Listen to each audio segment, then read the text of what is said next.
Friends, welcome to the Daily Inch. Hello. While I'm away researching Murder Mile, here's a little treat to keep you entertained over the next 3 weeks. 15 little stories which are fun, rambly, informative, but not essential to listen to.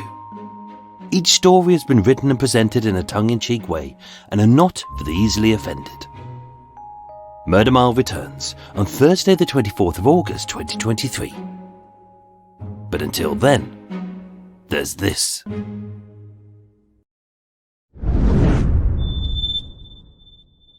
The Daily Inch. Number 18. Mr. Fanny Face-Fungus. Work. It's the mindlessly dull thing that some of us do between waking up, nodding off, and making Z's in the disabled toilet, having popped on an out-of-order sign on the door as we're taking a well-earned midday nap. The best thing about work is getting paid. The worst bit is everything else. And we all accept that, although it's not in our contract. Our recompense includes a wage, paid leave, a pitiful pension, if we're lucky, and the maximum amount of stuff that we can shove in our pockets without being nabbed. What we call perks. Every job has its own perks. Bakers get first squeeze of the baps. Ooh. Window cleaners get to be right pervs. Barbers slice you up and then blame it on blunt scissors. Bikini waxers get to gossip about all the minging foofs that they've seen. Politicians let off oligarchs with murder if they promise not to publish photos of them fisting a Jack Russell in a tutu. Utter sadists retrain as PE teachers, simply so they can torture fat, bald kids with 6 miles of cross-country running, which they know I hated, the bastards. And medics shave unconscious patients' pubic regions and fashion their winkle locks into sideburns. But we'll get to that shortly. I've done all kinds of jobs. Good ones, shit ones, dull ones, and pointless ones. But they all had perks. As a warehouse manager for Woolworths, every time the stock came in September, for the January sales, go figure, the till staff flocked towards the miscellaneous mountain of unsellable shit, as these fat waddling vultures of tat fed so feverishly on this carcass of crap that by the time these bargains made their way up to the shop floor, all that was left was bones, a gizzard, and half an arsehole. As a barman, we were all savvy to our persistently pissed chef's ploy that he was entitled to a free pint every shift, which he was.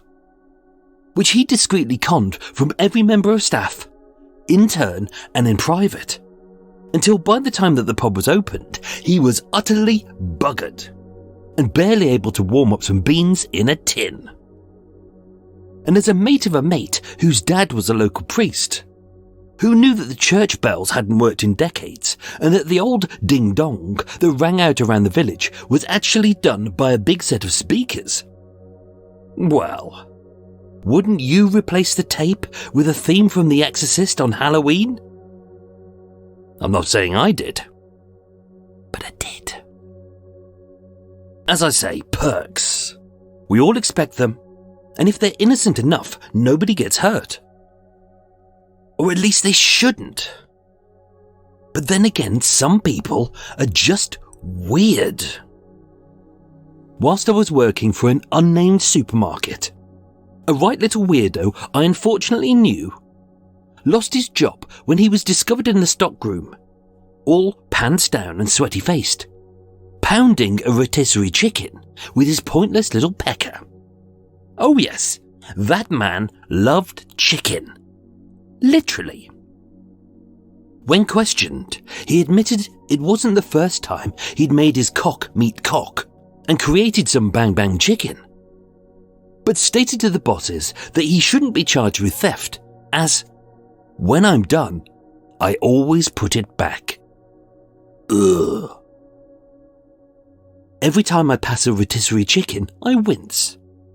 Not just because of the fact that he potted the brown in a poulet with his plonker, but because those things are really hot.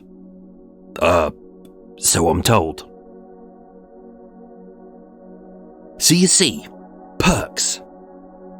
There are work perks for everyone, even massive weirdos. But then there's always one weirdo who is simply baffling. Paul Nam was a medic on the gynecological ward in Lincoln County Hospital in Lincolnshire. Paul hated his job, assisting all medical procedures involving a lady's love flaps and wibbly womanly bits.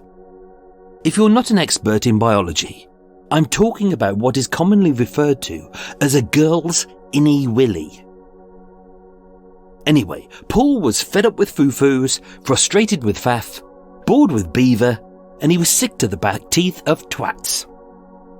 An average day for him would involve him winching a gaggle of girls up on the moist hoist, and treating their front bum to a buzz cut, a weekend trim to the quim bin, and shaving off the mutton chops off a gaggle of unkempt growlers each and every day.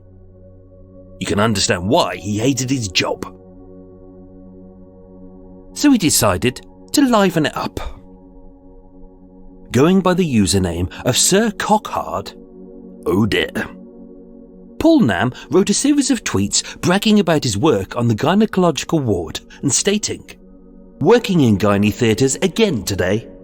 I'm seriously considering going gay. Ugh, the thought of looking at one more aged flange." And threatening that he was going to save the pubes of the first person I shaved today and stick them on wigging style, in tribute to the legendary British cyclist Sir Bradley Wiggins and his famous mutton chop sideburns. Like a dickhead, his tweets were public, and Paul Nam was sent before a disciplinary panel.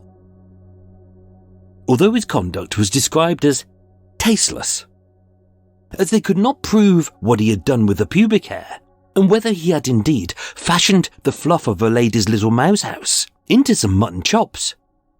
He was given a 3-year caution, although he resigned from his position before the board was held. So like I say, every job has perks. It just depends whether you're a snack knicker, a pint pilferer, or you get your jollies by hanging an old granny's minge mullet off your cheeks so everyone thinks that you're an Olympic cyclist. Weird.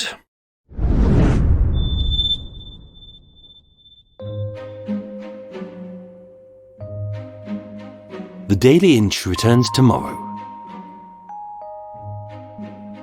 And of course, there are 15 more Daily Inches if you scroll through Murder Mile's back catalogue. Thank you for listening.